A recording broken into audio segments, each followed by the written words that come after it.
Assalamualaikum warahmatullahi wabarakatuh. Bismillahirrahmanirrahim. Alhamdulillah. Assalatu wassalamu ala Rasulillah wa man tabi'al huda wa walah. Saya yakin para penonton rancangan Cinta Ilmu tentang Rasulullah ini tentu kita banyak berselawat kepada junjungan besar Nabi Muhammad sallallahu alaihi wasallam.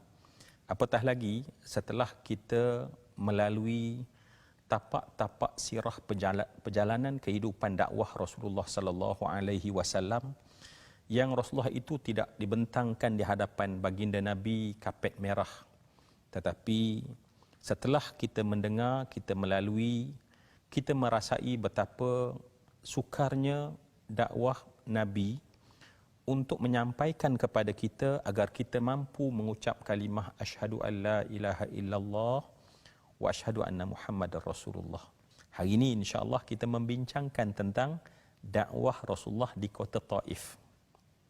Baik, sebelum kita nak sampai ke kota Taif, adalah penting juga untuk kita yang mengkaji sirah memahami bahawa sebelum Rasulullah sallallahu alaihi wasallam pergi ke Taif, dakwah Nabi Rasulullah lakukan semaksimum mungkin di Makkah Mukarramah.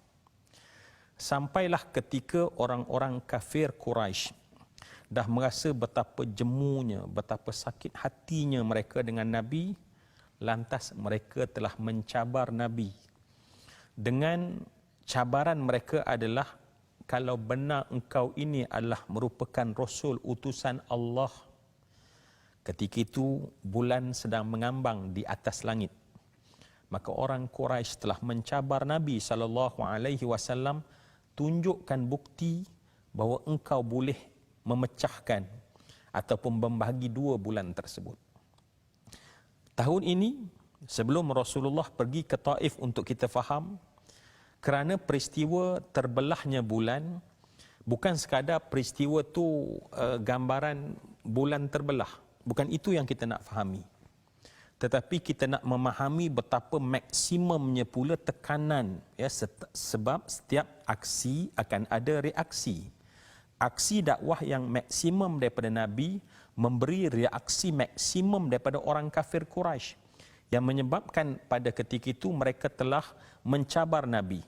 Dan pada malam yang bulan benar-benar purnama, Nabi sallallahu alaihi wasallam pada ketika itu telah bermohon kepada Allah. Dan Rasulullah menunjukkan dengan tangan baginda Nabi sallallahu alaihi wasallam, yang menyebabkan orang-orang kafir pada ketika itu melalui satu kejutan yang sangat dahsyat, kerana mereka melihat pada ketika itu betapa bulan yang berada di langit telah terpecah dua. Dan dalam riwayat menyatakan bahawa Rasulullah menunjuk bulan tersebut untuk berpecah, sehingga mereka yang berada di Kaabah pada ketika itu mendongak ke langit mendapati bahawa bulan yang terbelah dua tersebut berada di antara puncak Jabal ataupun Jabal Nur ataupun Gua Hira. Maknanya kalau kita tengok daripada Kaabah menghadap ke arah Gua Hira, maka bulan tersebut terpecah dan berada di antara gunung ataupun gua ataupun bukit tersebut. Dan pada ketika itu berlaku beberapa masa, tempoh masa, sehinggalah Rasulullah menunjuk kembali dan kemudian bulan tersebut kembali bertaut. Allah menyebutkan tentang kisah ini dalam surah Al-Qamar, ya, tentang sumpah Allah tentang iqtarabatis saati wan syaqqal qamar. Allah bersumpah dengan bererti dekatnya datang hari kiamat, sebab Nabi adalah Nabi akhir zaman, yang tidak ada Nabi penyelang antara Nabi dan kiamat. Maka sebab itu Allah bersumpah demi kiamat dan bulan yang terbelah, yang menunjukkan bukti betapa sebenarnya akan datang kiamat apabila datangnya Nabi akhir zaman ini. Dan pada ketika itu dikatakan bahawa Abu Jahal yang melihat orang-orang Quraisy dalam keadaan betul-betul terkejut, dan ada keinginan daripada mereka untuk beriman kepada Rasulullah. Lantas Abu Jahal berkata, Muhammad adalah tukang sihir dan pasti dia berjaya. Tukang sihir ni maknanya orang yang menipu mata kita. bulan tu macam tu tetapi menipu mata kita. Itu kata Abu Jahal. Dan mustahil kita mendapati bahawa ianya berlaku pada orang luar. Maka mereka menunggu kabilah yang datang daripada luar keesokan harinya. Dan setiap kabilah yang datang daripada penjuru untuk masuk ke dalam kota Mekah ditanya soalan. Adakah kalian mendapati apa-apa yang pelik pada malam tadi? Dalam keadaan teruja mereka memberitahu bahawa kami melihat bulan telah terbelah dua. Maka pada ketika itu, adakah manusia beriman? Tetapi rupanya hidayah Allah lah yang menjadikan manusia itu beriman. Kerana pada ketika itu Abu Jahal dan seluruh pemuka-pemuka Quraisy telah memukul genderang yang menyatakan bahawa ini adalah sihir yang mustamir, adalah sihir yang bukan yang biasa-biasa, tetapi sihir yang paling besar tukang sihirnya adalah Muhammad. Dan inilah yang ditanggung oleh Nabi, yang dilalui oleh Nabi SAW. Jadi adakah Nabi sekali lagi duduk dan merasa kecewa? Sebab lepas ini arah dakwahnya adalah Taif. Jadi insya-Allah selawat banyak, kita sama-sama ke Taif.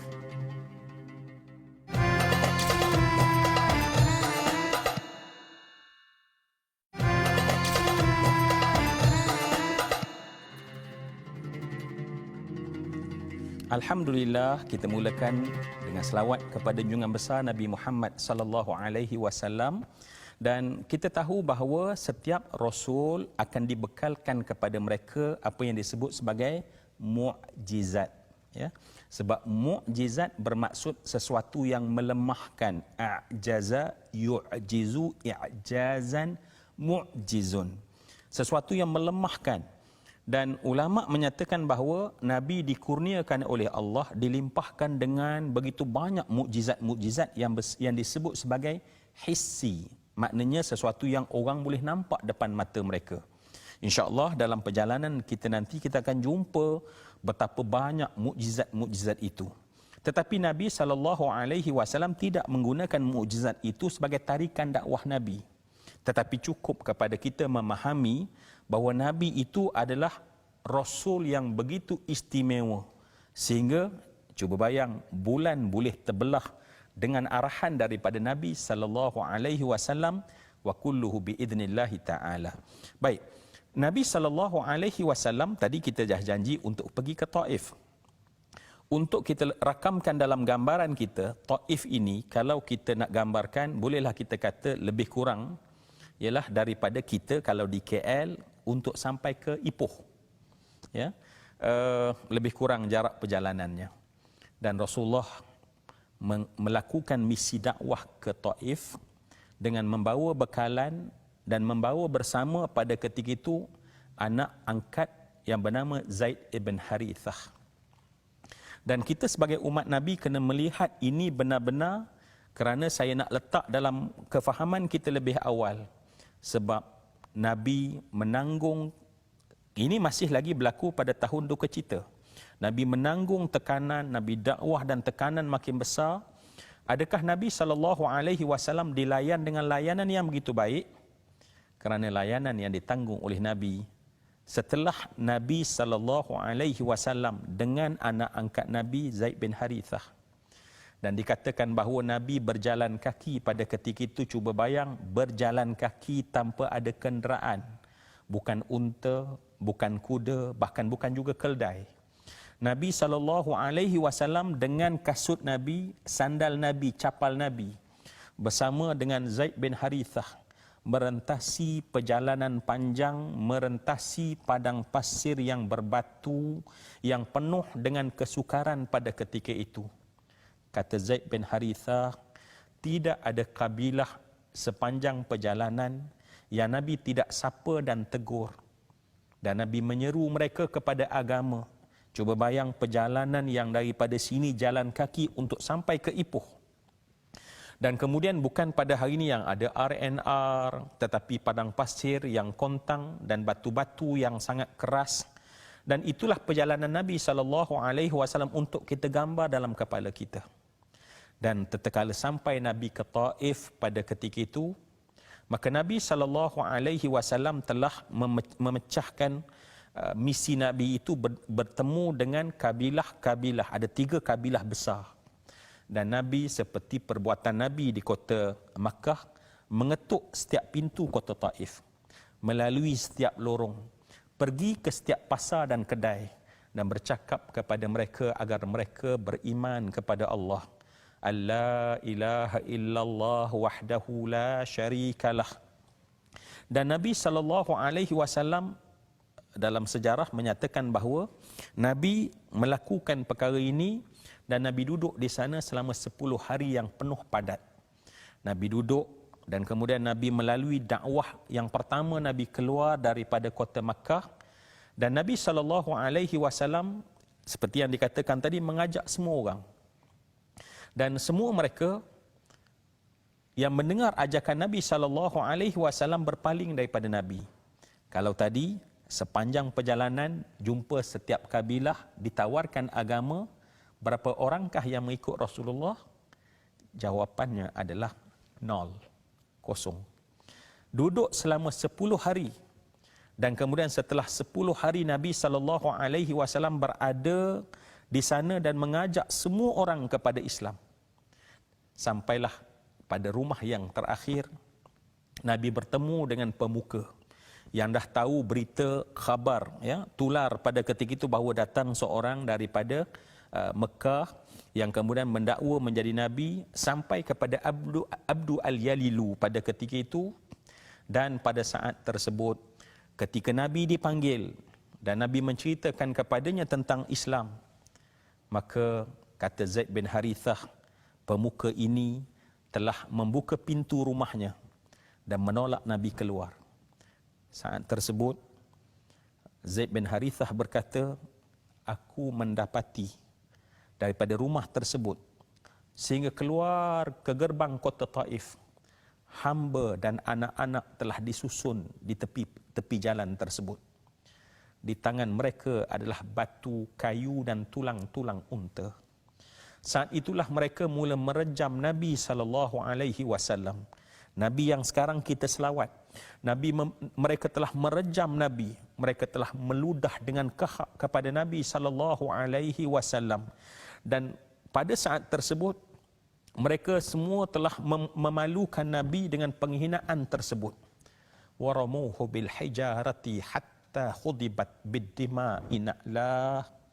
Rasulullah telah dibaling dengan batu sampai pecah betis Nabi, mengalir darah merah Nabi SAW.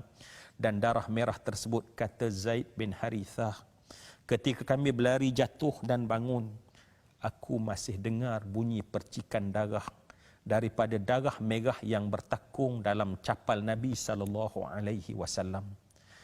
Inilah Nabi SAW 10 hari perjalanan, 10 hari berada di Taif. Di penghujungnya adalah darah merah yang mengalir pada betis Nabi SAW. Apakah keadaan Nabi? Bagaimana keadaan Nabi? Kita akan sambung selepas daripada ini, insya-Allah.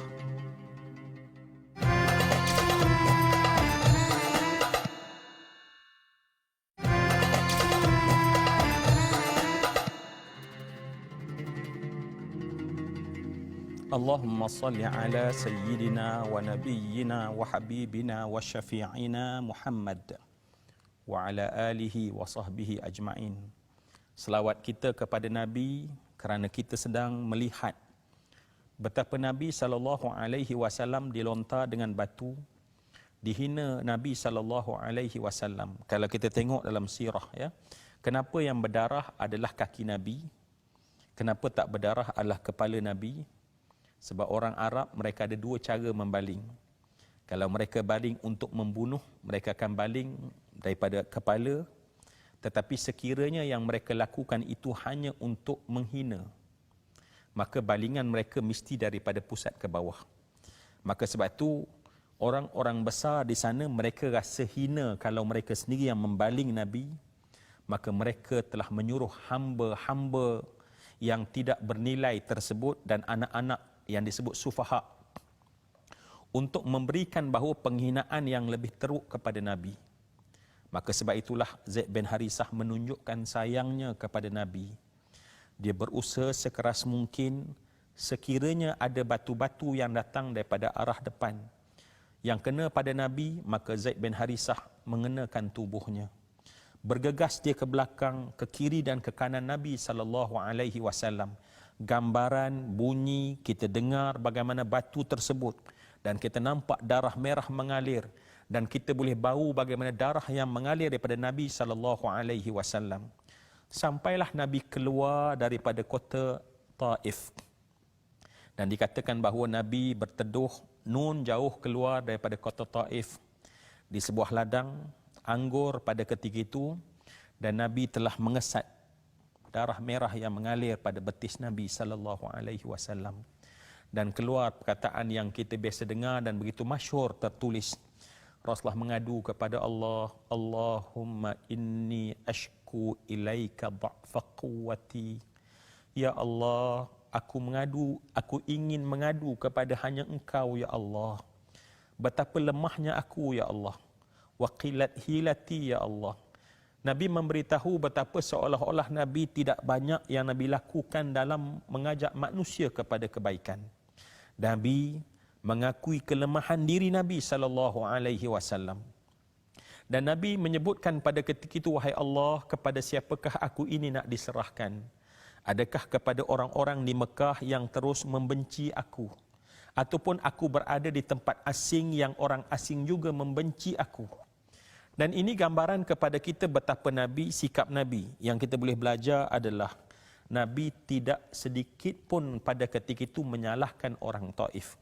Tetapi Nabi bermuhasabah, aku yang lemah dalam menyampaikan dakwah. Kerana ini cara Nabi SAW. Nabi tidak menyalahkan mad'u, orang yang nak ditegur. Nabi tak menyalahkan orang yang didakwah untuk melihat bahawa kita pendakwah adalah merupakan orang-orang yang suci dan orang-orang yang baik. Kerana seorang Rasul adalah menyampaikan ajaran Allah Subhanahu Wa Taala. Dan dalam riwayat juga menceritakan bahawa satu momen yang mungkin akan menyebabkan kita berkali-kali mengkagumi, berulang-ulang kali dalam hayat kita terhadap Rasulullah. Wasa'alahu malaku ahlil jibal. Maka dalam berzanji, Syekh Ja'far menyatakan bahawa datanglah malaikat yang melihat betapa Nabi SAW diperlakukan pada ketika itu dengan begitu hina oleh mereka. Maka lantas ditanya oleh malaikat agar mereka diberikan izin oleh Nabi untuk mengangkat gunung-gunung dan bukit-bukit untuk dihempapkan ke atas kepala orang-orang Taif. Dan dikatakan pada ketika itu Nabi SAW menadah tangan dan berdoa kepada Allah. Dan Nabi menyebutkannya ketika kaki Nabi mengalir darah.